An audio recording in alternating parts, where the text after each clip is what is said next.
প্ৰথমতে মই অসম আৰক্ষীৰ ৰিজাল্টৰ বিষয়ে আপোনালোকক জনাব খুজিছোঁ মই যতে মিটিঙত যাওঁ আমাৰ ডেকা লৰাবিলাকে মোক এইটোৱে খুদে মামা ৰিজাল্ট কেতিয়া দিব মই আজি কৈ দিম যিসকলে পাব তেওঁলোকক মই অভিনন্দন জনাম যিসকলে নাপাব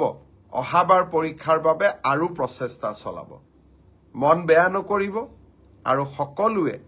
যিসকলে পাব তেওঁলোকৰ কৃতিত্বক লৈ আমি সকলোৱে গৌৰৱ কৰিম আৰু যিসকলে নাপাব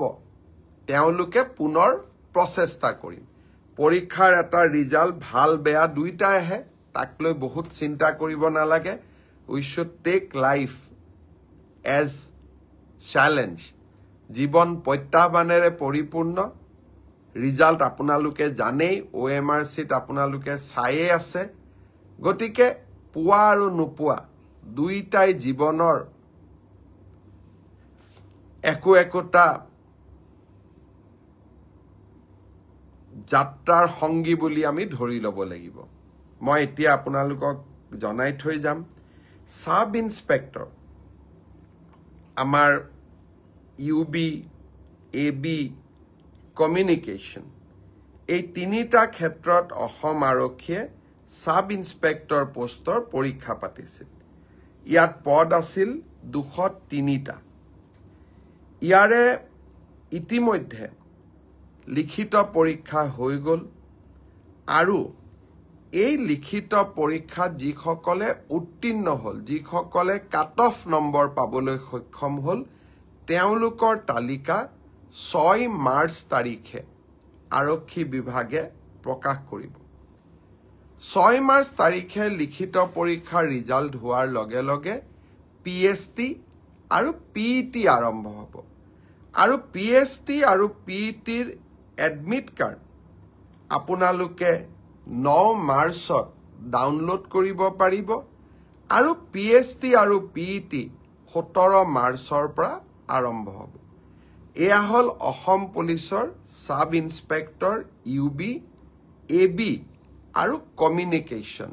ইয়াৰ বাবে যি পৰীক্ষা হৈছিল ইয়াৰ পিছত আমাৰ এটা ডাঙৰ পৰীক্ষা হৈছিল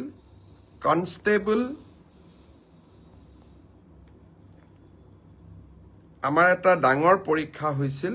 সেইটো হ'ল constable UB constable AB constable communication আৰু sub officer fire and emergency service কনষ্টেবলৰ UBত পোষ্ট আছিল 1760টা কনষ্টেবল ABত পোষ্ট আছিল 2301টা কনষ্টেবল কমিউনিকেশ্যনত পোষ্ট আছিল 466টা আৰু সাব অফিচাৰ ফায়াৰ সাৰ্ভিসত পোষ্ট আছিল মাত্ৰ এটা এই গোটেই পৰীক্ষাটোৰ ইতিমধ্যে PST আৰু PET কমপ্লিট হ'ল এই পৰীক্ষাটোৰ যিসকলে PST PETত কোন পাছ কৰিলে ইয়াৰে ৰিজাল্ট অসম আৰক্ষীয়ে 12 মাৰ্চ তাৰিখে ঘোষণা কৰিব অৰ্থাৎ কনষ্টেবল UB AB পৰীক্ষাৰ প্ৰথম ৰিজাল্ট 12 মাৰ্চ তাৰিখে প্ৰকাশিত হ'ব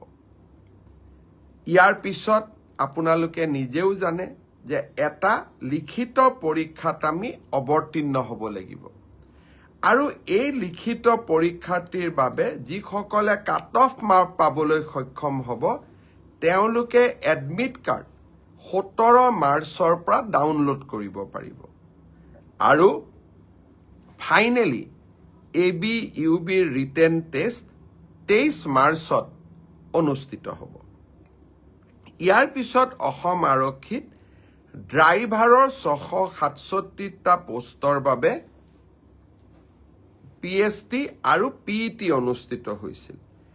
এই ড্ৰাইভাৰৰো PST PETৰ পৰীক্ষাৰ ৰিজাল্ট অহা পৰহি দিনাখন অৰ্থাৎ 4 মাৰ্চ তাৰিখে অসম আৰক্ষীয়ে ঘোষণা কৰিব ইয়াৰ পিছত স্বাভাৱিকভাৱে ড্ৰাইভিং টেষ্ট হ'ব আৰু ড্ৰাইভিং টেষ্টৰ পৰীক্ষাৰ বাবে এডমিট কাৰ্ডো 4 তাৰিখৰ পৰা লাভ কৰিব পাৰিব আৰু written test driving test written পিছত হ'ব প্ৰথমতে ড্ৰাইভিং হ'ব ড্ৰাইভিং টেষ্ট 10 মাৰ্চত পৰা অনুষ্ঠিত হ'ব অৰ্থাৎ 4 তাৰিখে PST PET ৰিজাল্ট দিব এডমিট কাৰ্ডো 4 তাৰিখে দিব আৰু 10 মাৰ্চৰ পৰা ড্ৰাইভিং টেষ্ট হ'ব আৰু ফাইনেলি ইয়াৰ পিছত এটা লিখিত পৰীক্ষাটো আমি এপিয়াৰ কৰিব লাগিব এতিয়া মই আহিছো কনষ্টেবল ABCDO অৰ্থাৎ কমান্ডো বেটেলিয়ন এই ক্ষেত্ৰত ইয়াত পোষ্ট খুব কম আছিল মাত্ৰ 164টা পোষ্ট আছিল 164 কাৰণ কমান্ডো বেটেলিয়ন বিলাক নতুন বেটেলিয়ন ইয়াত ভ্যাকেন্সি অহাৰ এতিয়া প্ৰশ্নটো বহুত কম কমান্ডো বেটেলিয়নৰ ৰিজাল্ট আমি আমাৰ কাট অফ মাৰ্কস যেটো PST আৰু PET যেটো কাট অফ মাৰ্ক তাক আমি 27 মাৰ্চ তাৰিখে ঘোষণা কৰিম অৰ্থাৎ কমান্ডো বেটেলিয়নৰ 164 পদৰ বিপৰীতে আমাৰ যি ৰিজাল্ট হ'ব কাট অফ মাৰ্কস এনাউন্স হ'ব 27 মাৰ্চ তাৰ পিছত এডমিট কাৰ্ড আহিব 1 এপ্ৰিল তাৰিখে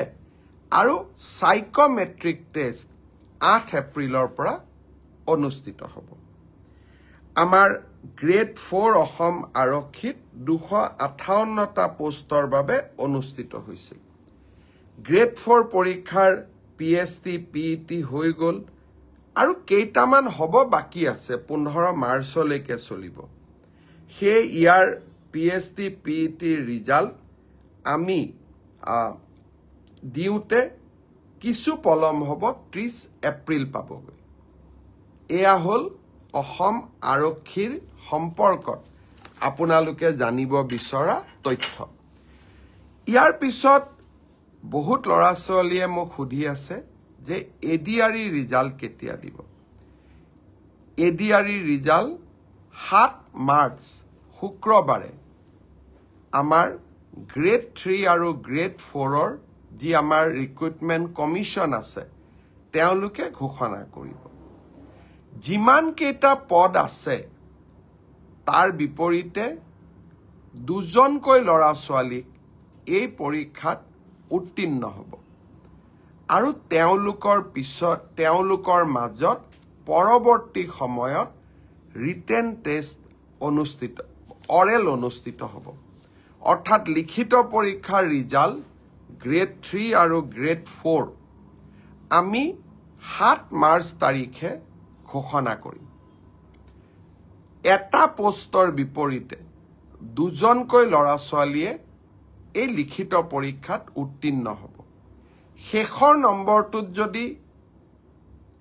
বেছি লৰা ছোৱালীয়ে একেটা নম্বৰে পায় তেতিয়ালে হয়তো 3000 পোষ্টৰ বিপৰীতে মই ধৰি লব কৈছো 6000 লৰা ছোৱালী পাস কৰিব লাগে কিন্তু একেটা নম্বৰ যদি বহু পৰীক্ষাৰ্থীয়ে লাভ কৰে